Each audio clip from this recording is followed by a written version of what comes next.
I think we got a blessing here. The sun came out. We're going to be all warmed by the sun. And I just hope that you have a wonderful day. And stand up for your principles, because that is what we need to do. And I'm glad to see a lot of people here today. And it'll probably get better as the day goes on. So take care. And have a wonderful day. And thank you for inviting me to come and say a few words today. Blessings, brothers and sisters. We believe that it's founded upon genocide, and that this country is founded upon genocide and slavery, of course. And the person that kicked it off was Columbus. And you know, these are just facts. I'm not trying to like demonize him.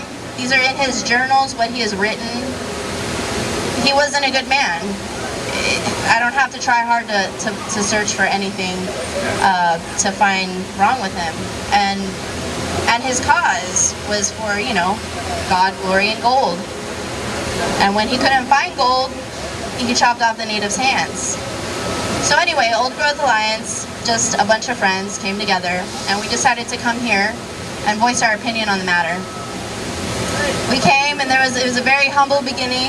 Maybe about 20 people here, and we did what we do, and we just spoke our mind, and we weren't afraid, and we didn't, you know, have a permit, and we didn't go through all the necessary city protocol to have a gathering to have our voice heard, which it shouldn't be that way. We should just be able to go outside, speak our mind, projected voice or not, without the worry of being, you know, persecuted, arrested, or even called names, which happens here. So, this is our third year. Last year was bigger, and we anticipate that this year will be even bigger. It's a slow start, but that's usually how it happens. You know, we're all familiar with Indian time. So after our first protest, we started having cultural events at Daybreak Star mostly, in order to have an excuse for the community to come together that wasn't about Thanksgiving, which is a colonist day, which wasn't about Christmas, which is a Christian holiday, which is fine to believe whatever you believe, but we should come together more as a community, be proud of our culture, and communicate with one another on a more consistent basis other than Thanksgiving and Christmas. It should be happening even more than that.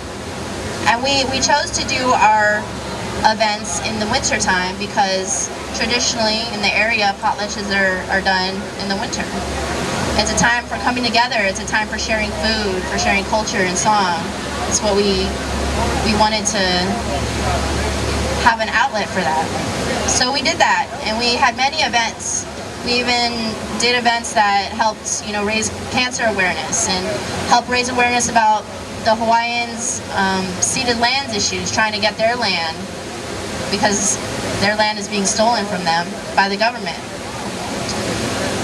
And here we are today, third annual Columbus Day, and it's a sunny, beautiful day, which is so nice. And Old Growth Alliance has grown a lot.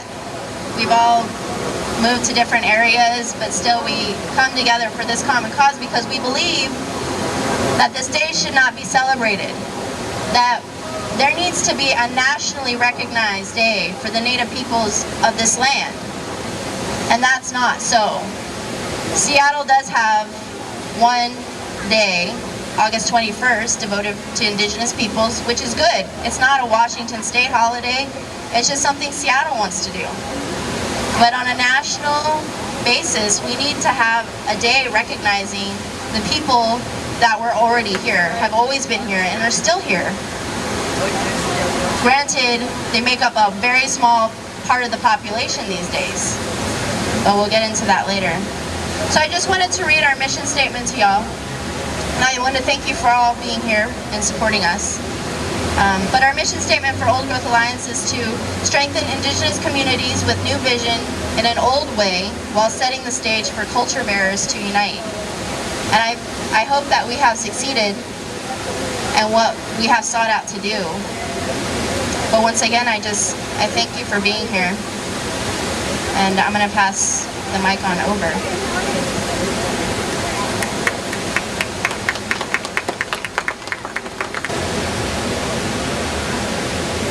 Today is a day that hurt me. 3 years ago, right before we started doing this, knew that it was something that we had to do. Come together and talk about how we feel as people about this day being celebrated. More importantly, we wanted to address how the things that started in 1492 continue on until today. Same things taking place 500 years later. And it's times like this when we come together, we acknowledge how it is, how we can move on and forward for the young ones who are here. Heard many stories from our elders, from my mother's people. Mother sitting right here.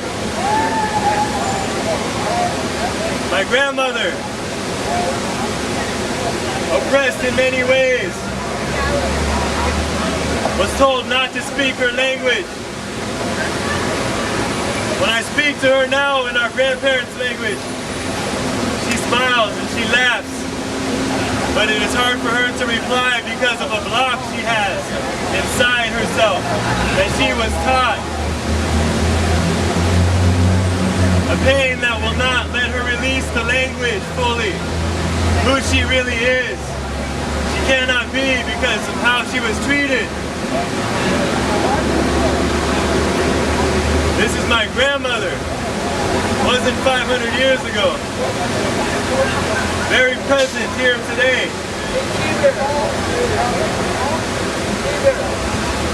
Want to ask the Suquamish, James O. Coyote. James.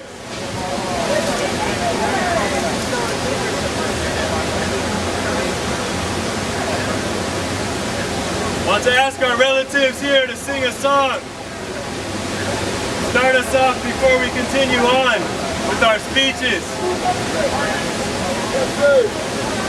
Ask the people of this land in a good way to help sing.